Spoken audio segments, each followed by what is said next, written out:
Students, आज हम chapter number 11 perimeter and area exercise 11.1 का क्वेश्चन नंबर 5 सॉल्व करेंगे। जैसा कि दिया हुआ है, the area of a square park is the same as of a rectangular park if the side of the square park is 60 metre and the length of the rectangular park is 90 metre. Find the breadth of the rectangular park. Means that कि यहाँ पे बताया गया है कि area of square park area of rectangular park के equal है, और साथ ही साथ ये भी बताया गया है कि जो स्क्वायर पार्क की साइड है वह 60 मीटर है और रेक्टेंगुलर पार्क की लेंथ भी हमें गिवन है 90 मीटर। हमें अब ब्रेथ फाइंड करनी है रेक्टेंगुलर पार्क की, तो कैसे सॉल्व करेंगे वो मैं आपको बताने जा रहा हूँ। सॉल्व गिवन, जो हमें गिवन है पहले हम वो लिख ले रहे हैं। Area of square park equal होगा एरिया ऑफ रेक्टेंगुलर पार्क के।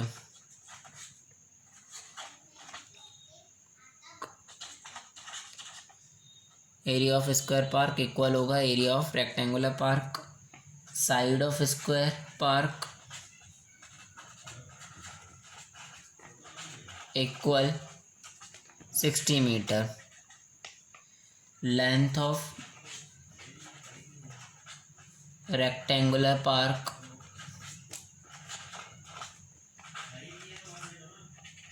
Equal 90 metre. तो अब हम लिखेंगे area of square park. Area of square park equal side into side.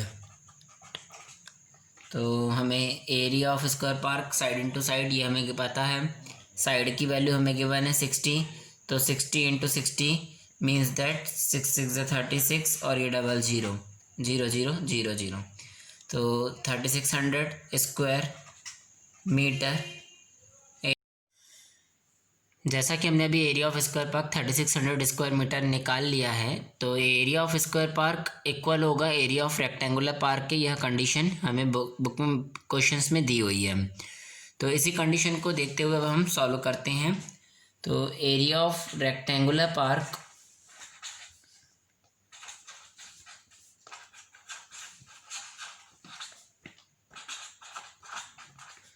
Equal 3600 square metre, क्योंकि एरिया ऑफ स्क्वायर पार्क और एरिया ऑफ रेक्टेंगुलर पार्क दोनों ही आपस में क्या होंगे, इक्वल होंगे। ये क्वेश्चंस में गिवन है। एरिया ऑफ रेक्टेंगुलर पार्क हम जानते हैं L इंटू बी इक्वल 3600। तो L इंटू बी लेंथ की वैल्यू 90 इंटू ब्रेथ की वैल्यू b, ये 3600। b equal 3600 upon 90। 90 इधर मल्टीप्लाई में था, इधर आके डिवाइड में ट्रांसपोज हो गया। 0 से 0 कैंसिल, 9 1 जा 9, 9 4 जा 36 और ये 0 की 0, तो b इक्वल हो जाएगा 40।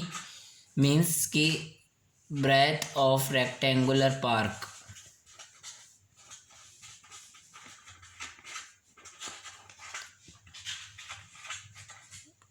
इक्वल 40 मीटर, यही आंसर होगा।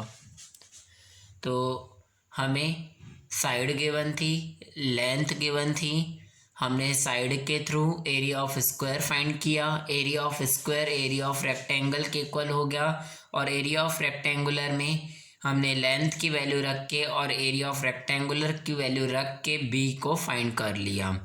हमारा breadth of rectangular park equal 40 metre find हो गया। अब हम नेक्स्ट क्वेश्चन नंबर 6 सॉल्व करेंगे। क्वेश्चन नंबर 6 दिया हुआ है, a wire is in the shape of a rectangular, its length is 40 centimetre and breadth is 22 centimetre. If the same wire is rebend in the shape of square, what will be the measure of each side? Also find which shape encloses more area. Means that यहाँ पे बताया गया है कि एक wire rectangle के shape में है और इसकी लेंथ और ब्रेथ गिवन है, लेंथ 40 सेंटीमीटर और ब्रेथ 22 सेंटीमीटर है। फिर उसी वायर को रिबेंड किया जा रहा है स्क्वायर के शेप में। तो अब उस स्क्वायर का साइड क्या होगा वो फाइंड करना है और फिर हमें दोनों में से किसका एरिया ज़्यादा है वो बताना है।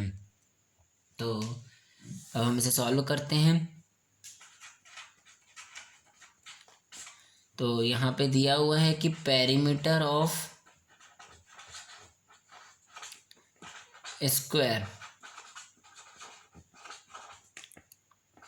इक्वल पेरीमीटर ऑफ रेक्टेंगल, क्योंकि रेक्टेंगुलर वायर को किस में कन्वर्ट किया गया था, स्क्वायर में।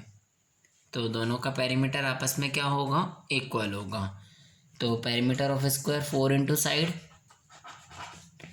Equal perimeter of rectangle 2 into L plus B. हमें लेंथ गिवन है रेक्टेंगल की और ब्रेथ भी गिवन है। लेंथ है 40 और प्लस 22 और ये होगा 4 into side. 4 into side 2 into 40 plus 22 62। तो 2 2 जा 4, 2 6 जा 12, 4 इंटू साइड। तो साइड इक्वल 124, 4 इंटू में तो इधर आके डिवाइड। 4 1 जा 4, 4 3 जा 12, 4 1 जा 4 इक्वल में 31 सेंटीमीटर। ये साइड हमें 31 सेंटीमीटर मिल जाएगी। अब हम क्या करेंगे, इसी साइड को लेकर हमें अब इसका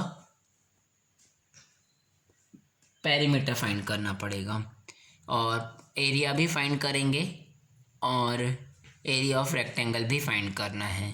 तो अगर हम पेरीमीटर फाइंड कर रहे हैं तो जितना भी पेरीमीटर स्क्वायर का होगा उतना ही पेरीमीटर रेक्टेंगल का भी होगा। तो और एरिया दोनों का फाइंड करके फिर हमें बताना पड़ेगा कि किसका एरिया ज़्यादा है और किसका एरिया कम है। तो हमें इस क्वेश्चन में साइड पूछी गई है और एरिया पूछा गया है किसका ज़्यादा है। तो साइड तो गिवन हो गया, वो निकल आया हमारा 31 सेंटीमीटर। अब हम एरिया फाइंड करते हैं। अब हम एरिया फाइंड करते हैं। तो एरिया ऑफ स्क्वायर इक्वल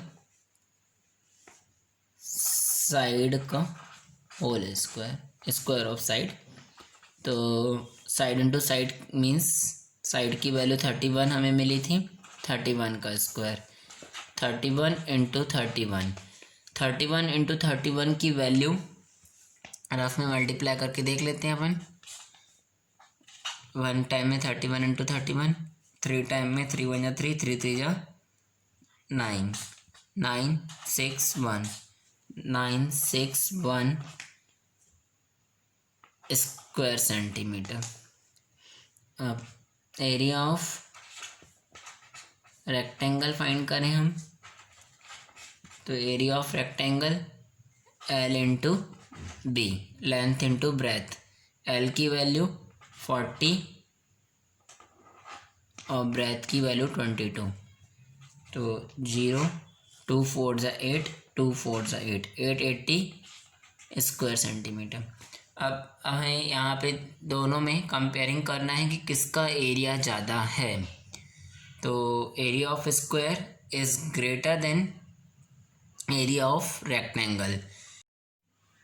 तो जैसा कि area of square 961 square centimetre और एरिया ऑफ रेक्टेंगल हमारा 880 सेंटीमीटर स्क्वायर फाइंड हुआ था। तो दोनों में से एरिया ऑफ स्क्वायर ग्रेटर होगा बिकॉज 961 880 से ग्रेटर है। तो 961 सेंटीमीटर स्क्वायर ग्रेटर होगा 880 सेंटीमीटर स्क्वायर से। तो area of square greater area of rectangle. तो हमें बताना था, आंसर हमारा होगा साइड फाइंड करनी थी, साइड ऑफ स्क्वायर। तो साइड ऑफ स्क्वायर 31 सेंटीमीटर, और बताना था कि कौन ज़्यादा, किसका एरिया ज़्यादा है। तो area of square is greater than